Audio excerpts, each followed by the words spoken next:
this whole thing where the doctors call me abnormal and the kids call me, mock me and make fun of me and stuff. So that made me shrink in my personality as a child, that even growing up, I became what in therapy we call a pleaser. It was challenging, but I was so invested that I saw the bigger picture. I saw the potential of that sacrifice, or I'd like to call it investment, of that investment. So I was like, how are weddings a sign of peace?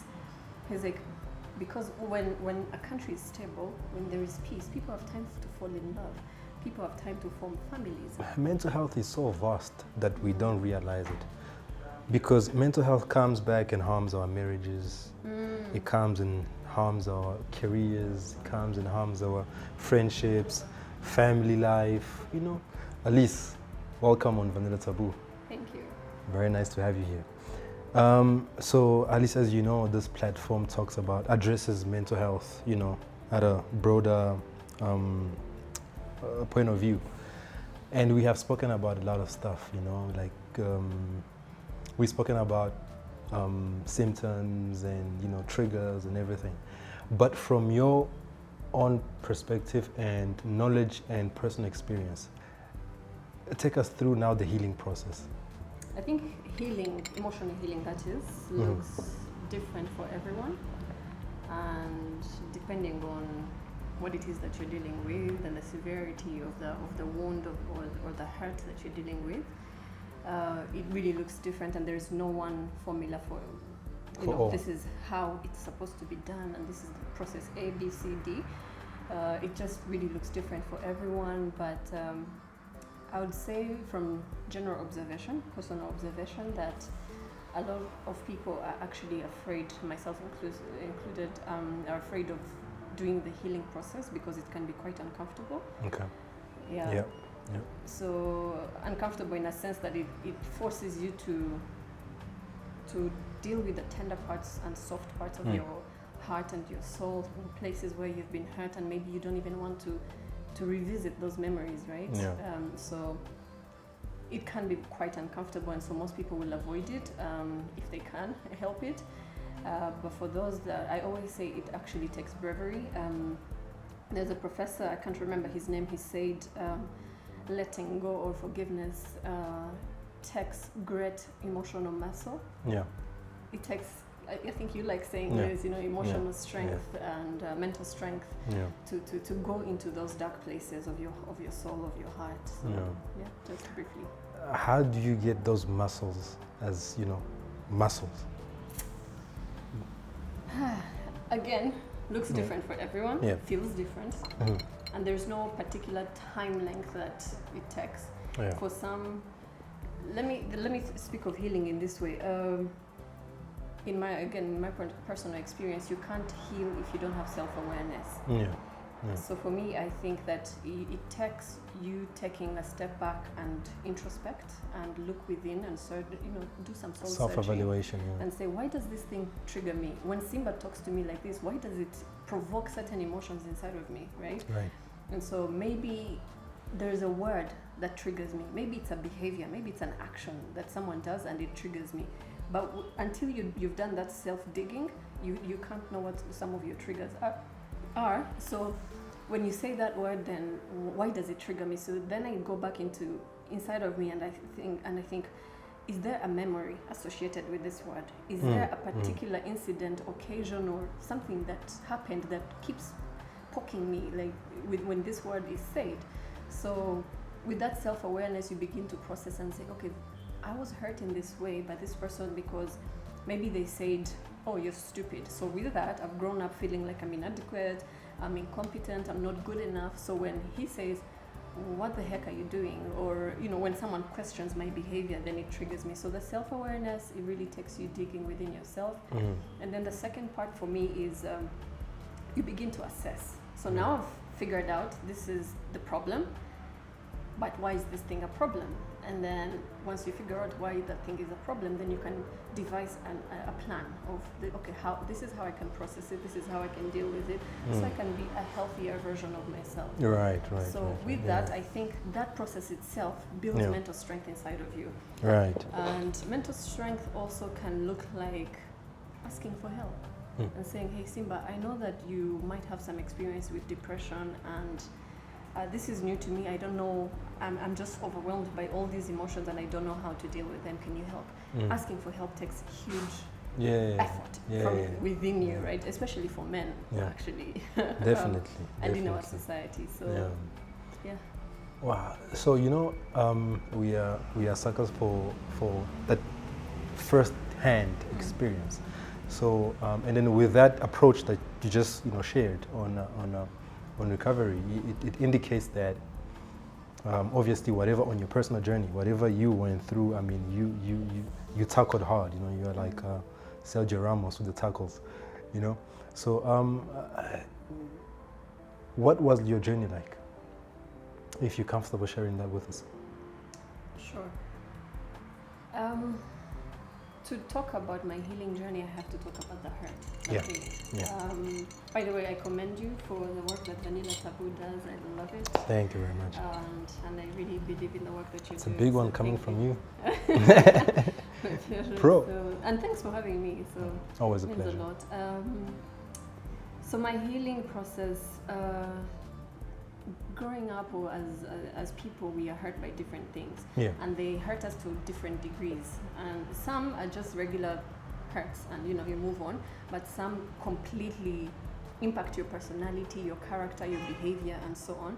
And so, for me, one particular experience I can share that hurt me so bad that it shaped even my relationships, romantic or platonic relationships, was I grew up with a medical condition that kids made fun of me, and as a kid when others are bullying you and they keep poking and highlighting this thing that nari umuzungu nanjye nari matwi right?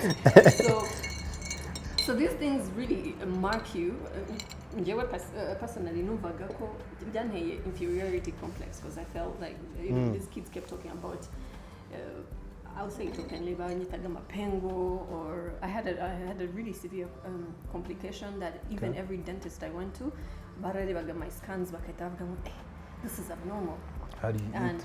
Sorry? But what? How do you eat? Yeah, well, that, but also it was just like, it wasn't complications of the teeth alone, it was also my bone structure, everything here. The jaws? Yeah, the jaws. Okay. So every x-ray bakoraga, they would immediately say, I've never dealt with a case like this. I have to consult other doctors. When that is repeated in your head, and then kids at school are like, make fun like they try to peep in your mouth and they're like, mapengo, that thing. Ooh, up to now that word triggers me. so it's over. That really marked me in a way that I felt inferior. I felt like I wasn't pretty like other girls. And then I have a sister. My two sisters were very well put together ladies and stuff, and I was the complete opposite, a bit of tomboyish in there as well. Plus then I have this whole thing where the doctors call me abnormal and the kids call me, mock me and make fun of me and stuff. So that made me shrink in my personality as a child, that even growing up I became what in therapy we call a pleaser. A pleaser in a sense that I just wanted to avoid conflict. I wanted to make everyone happy. That came from that experience, but also coming from, our personalities are shaped by mahoro and comfort. But also we are shaped by environments we grew up in. Our primary caretakers, our guardians, the words they speak to you, treating and all of that. So all of that made me shrink and become this person where I wasn't confident in my own identity, and particularly to my dating life, my love life, I would adapt to whoever I was dating. So if this guy liked a girl that's super emotional, I would become that. If the next guy liked a girl that's so firm in her identity, then I would, switch up to become that. My therapist one time actually told me that I had adopted a chameleon personality, so I would switch colors depending on who I was with. So fast forward, in my early 20s, and I keep noticing certain patterns in my life with friendships, relationships around me, and I keep attracting the same type of people.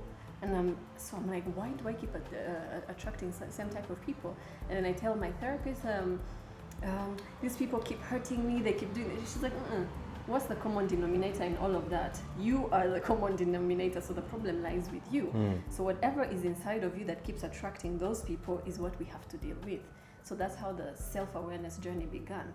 So ikibazo narakibonaga but ntabwo nari nzi aho kiri guturuka. So we started that journey of she supported me and helped me in discovering what those issues were, those triggers, and aho byavuye nibwo naje kumenya ko bituruka kuri the bullying that the kids did to me, the words from the doctors, and then the home that I grew up in that was very strict, and we had to perform and so on.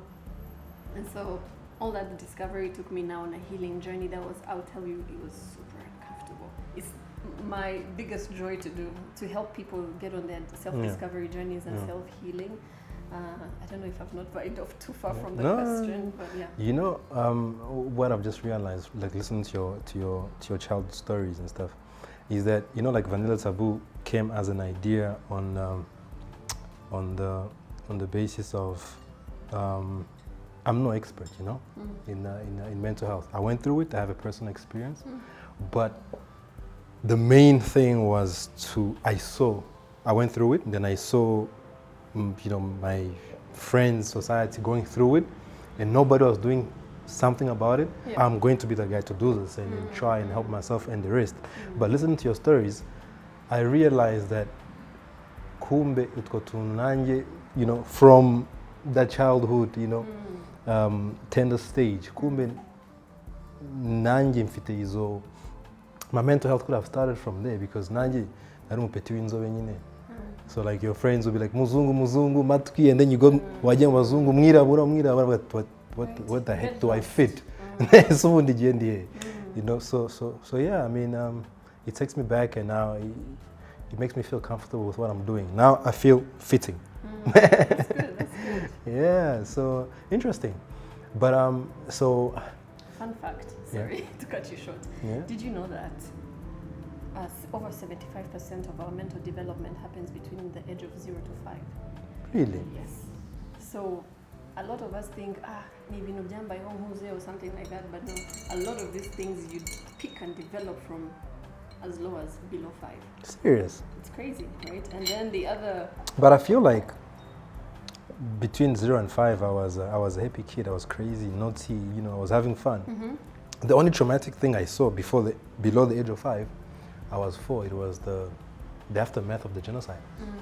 But at that age, it didn't seem abnormal. I mean, I was absorbing everything I was seeing and I adapting to it and seeing it as normal. So even now, when I look back, it's well, with the knowledge I have now, I mean, it was tragic. It was crazy. But at the time, it felt like that was life. It was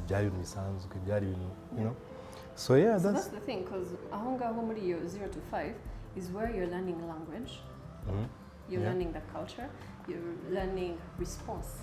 You probably see your parent when shocking news and how they react. You watch as a kid, you watch and learn behavior from what you're seeing.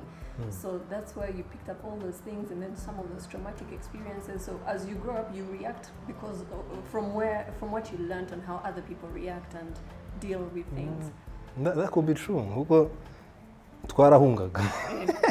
From Congo to Burundi, Rwanda, and Nanu Musi wasange mavendo turaza Kibuye, Kigali, Could that be that? Yeah, because what happens with that, most of us, when we, for example, experience a traumatic experience, there are 2 ways that we react.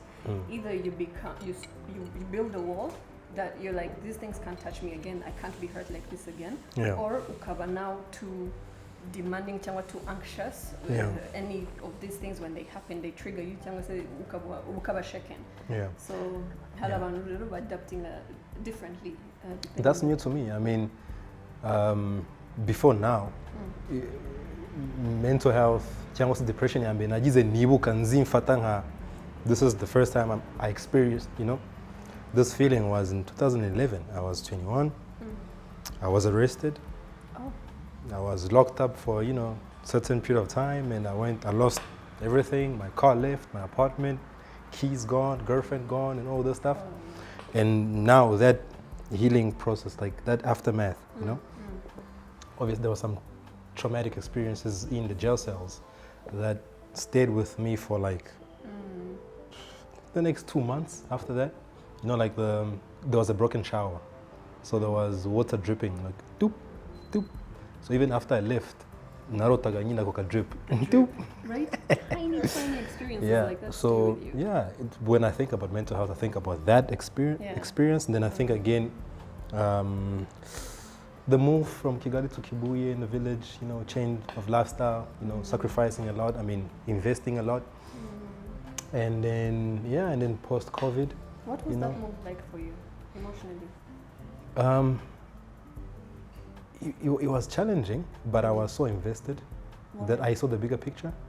I saw the potential of that sacrifice, or I'd like to call it investment, so that I had to my emotions or my feelings were also part of the investment.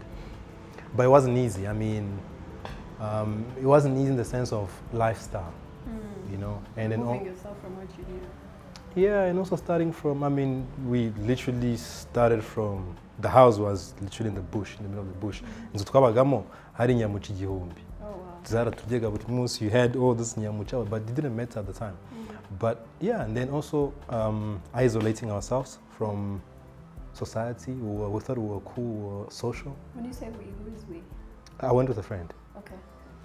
Who he helped a lot, because then I was not alone, he was not alone, we were, you know, working together, and yeah. Wait, I'm trying to understand. The move, was it you intentionally trying to remove yourself and take yourself into isolation? No. Was it a work-related thing? It was work-related, but it came with that.